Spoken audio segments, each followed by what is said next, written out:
Hello everyone, welcome back to physics phantom. आज हमारा chemistry का डे 8 है, जिसमें कि मैं आपको आगे मैटर का पार्ट कंटिन्यू करवाऊंगी।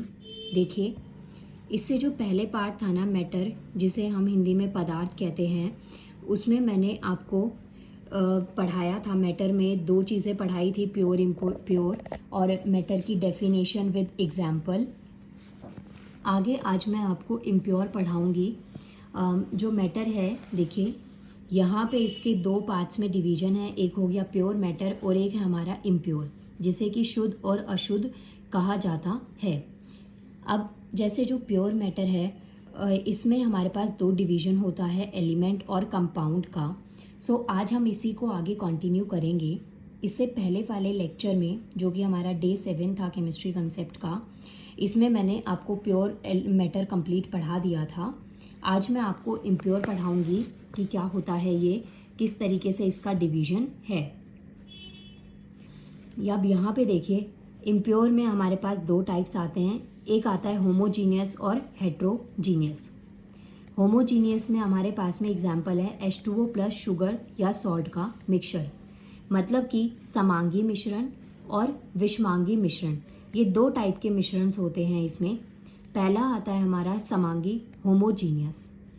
अब इसमें क्या होता है, जैसे आप पानी है या फिर पानी के अंदर आप नमक या चीनी को जब डिज़ोल्व करते हैं तो वो पूरी तरीके से डिज़ोल्व हो जाती है, मतलब कि पानी चीनी नमक में अच्छी तरीके से घुल जाते हैं। उनके घुलने के बाद में कोई एक लेयर प्रिपेयर नहीं होती। जैसे कि अभी यहाँ पे एक एग्जांपल से मैं आपको समझाती हूँ। जैसे ये ग्लास ऑफ वाटर है, यहाँ पे आपने इसके अंदर चीनी या जो सॉल्ट है, वो दोनों में से कोई एक चीज़ इसमें डाली। आपने थोड़ी देर तक इसको अच्छे से मिक्स किया और जब शुगर या सॉल्ट के जो पार्टिकल्स हैं वो पूरी तरीके से इस ग्लास में जब डिज़ोल्व हो जाएंगे, तो आपको एक चीज़ दिखेगी कि आप इसमें सेपरेट आउट नहीं कर सकते और आपको कुछ ऐसा मिक्सचर में सेपरेशन की लेन नहीं दिखती है। वहीं पे अगर हम पानी के अंदर ऑयल डालेंगे तो आप एक चीज़ देखते हैं कि ऑयल की एक ऊपर लेयर बन जाती है, या फिर हल्दी या कोरिएंडर कुछ भी ऐसा आप डालते हैं पानी में तो पानी नीचे रह जाता है और उसकी लेयर ऊपर बन जाएगी। लेकिन अगर मान लीजिए कोई हैवी चीज़ है, जैसे पानी में आपने मिट्टी डाल दी, तो मिट्टी नीचे रह जाएगी और पानी आपका ऊपर रह जाएगा। सो ये दो टाइप्स आते हैं हमारे पास में इम्प्योर के। एक आता है हमारा होमोजीनियस और एक आता है हेट्रोजीनियस। होमोजीनियस का एग्जाम्पल है H2O प्लस शुगर सॉल्ट, और हेट्रोजीनियस में आता है हमारा H2O plus oil, brick, coriander और हल्दी। तो ये चीज़ें आपके पास में आती हैं। दो टाइप के एग्जाम्पल से मैंने आपको समझा दिया है। आगे देखते हैं, मैटर किससे बन के बना है? एटम से।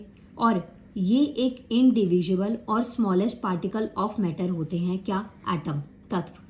तत्व क्या होते हैं? जो एटम्स होते हैं वो बहुत ही इनडिविजिबल होते हैं, मतलब ऑलरेडी ये बहुत छोटे साइज में होते हैं।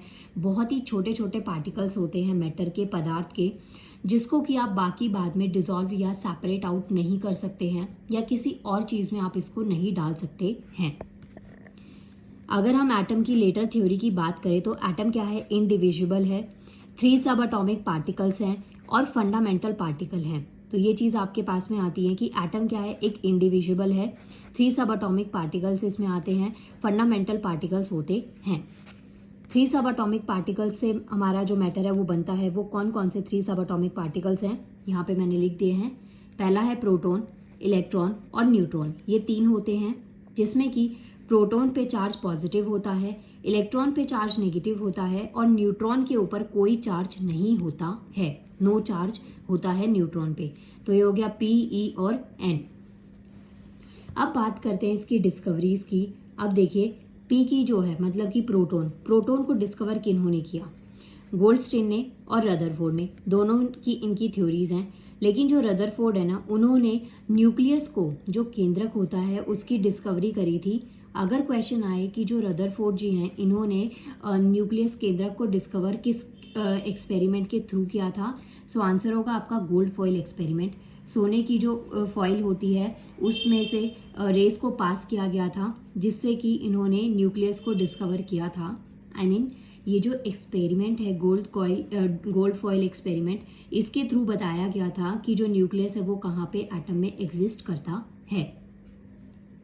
और जो गोल्ड फॉइल यहाँ पे यूज़ हुई थी वो बहुत ही थिन फिल्म थी गोल्ड की, ये चीज़ आपको याद रखनी है। नेक्स्ट पॉइंट आता है हमारा इलेक्ट्रॉन। इलेक्ट्रॉन की डिस्कवरी करी है थॉमसन ने। नेक्स्ट आते हैं न्यूट्रॉन, इनकी करी है चार्डविक ने। तो ये पॉइंट्स हैं आपके पास में। 3 सब अटोमिक पार्टिकल्स हमारे प्रोटॉन, न्यूट्रॉन और इलेक्ट्रॉन आते हैं। इनके ऊपर का चार्ज आपको पता होना चाहिए। जो आपके वनडे एग्जाम होता है, वनडे एग्जाम में ये क्वेश्चंस आ जाते हैं कि इनके चार्ज प्लस इनकी डिस्कवरीज किन्होंने करी हैं। यहाँ पे देखिए कुछ ऐसी थी वो गोल्ड फॉइल एक्सपेरिमेंट, कुछ ऐसा यहाँ पे आपको दिखा रखा है। नेक्स्ट पॉइंट आता है हमारे पास में मैटर में, ये देखिए ये हमारे पास में जो इलेक्ट्रॉन्स है वो रिवॉल्व कर रहे हैं। ये सेंटर में न्यूक्लियस है और इसके अंदर 2 चीज़ें पाई गई हैं। फर्स्ट आता है प्रोटॉन और नेक्स्ट आता है न्यूट्रॉन। प्रोटॉन और जो न्यूट्रॉन है वो न्यूक्लियस के अंदर हैं और जो इलेक्ट्रॉन है ना वो यहाँ पे रिवॉल्व कर रहे हैं। अगर आप इस कंसेप्ट को ध्यान से समझे तो क्वेश्चन देखिए गाइज आपका यहीं से भी बन सकता है कि जो इलेक्ट्रॉन है वो उसके आसपास में ऐसे रिवॉल्व कर रहे हैं, अंदर सेंटर में आपके पास में प्रोटॉन और न्यूट्रॉन हैं। अब बात करते हैं आगे। तो ये जो इलेक्ट्रॉन रिवॉल्व कर रहे हैं ये शेल या ऑर्बिट होते हैं जिसमें इलेक्ट्रॉन रिवॉल्व करते हैं। शेल जो है हमारे पास में, वैसे तो आपने 4 शेल्स पढ़े होंगे, K, L, M और N, बट इसके अलावा 3 और शेल्स होते हैं। तो इन टोटल आपके पास में 7 शेल्स होते हैं, K, L, M, N, O, P, Q। But हम पढ़ते मोस्टली 4 पर ही हैं, इन्हीं के बारे में समझते हैं। नेक्स्ट हमारे पास में आते हैं सब शेल। जैसे कि जो शेल हैं उन्हें हम KLMN शेल कहते हैं, ऐसे ही सब शेल्स को हम कहते हैं S, P, D और F। अब S, P, D, F जो है ना, इनमें नंबर ऑफ इलेक्ट्रॉन्स कौन कौन से हैं? S में आते हैं 2, P में 6, D में 10, F में 14। सो ये भी आपको पता होना चाहिए। इसमें से भी आपसे कई बार क्वेश्चन एग्जाम में बन जाता है कि कोई आपको सब शेल दे दिया जाए और पूछा जाए कि इसमें जो नंबर ऑफ इलेक्ट्रॉन्स होंगे वो कितने होंगे। गाइस क्वेश्चन ना आपका किसी भी तरीके से आए, डजेंट मैटर, आपका कंसेप्ट एकदम क्लियर होना चाहिए, जिससे कि कोई भी क्वेश्चन घुमा फिरा के भी आए, कंसेप्ट से बाहर से कभी क्वेश्चन नहीं आता। तो अगर आपको कंसेप्ट समझ में आएगा तो आप क्वेश्चन को अच्छे तरीके से अटेम्प्ट कर पाएंगे। नेक्स्ट देखिए, नील बोहर ने इलेक्ट्रॉन डिस्ट्रीब्यूशन लॉ दिया था, जिसमें ये शेल्स का मैंने आपको बताया, K में 2 होते हैं, L में 8 होता है, M में 18, N में 32।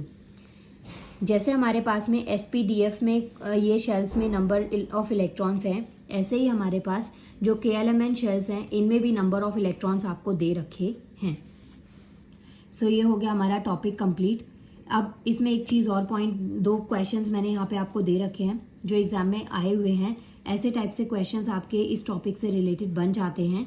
सो आप इसका स्क्रीनशॉट ले लीजिएगा और जब आप क्वेश्चंस प्रैक्टिस लगाते हैं, प्रैक्टिस क्वेश्चंस करते हैं, तो आप उस टाइम पे इन क्वेश्चंस को भी सॉल्व कर लीजिएगा।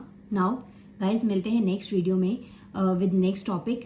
Thank you so much. Video को लाइक करिएगा, चैनल को सब्सक्राइब और इसके अलावा बेल आइकन को प्रेस करना नहीं भूलना है, जिससे कि आपको वीडियोज़ की नोटिफिकेशन टाइम टू टाइम मिलती रहे। Thank you so much.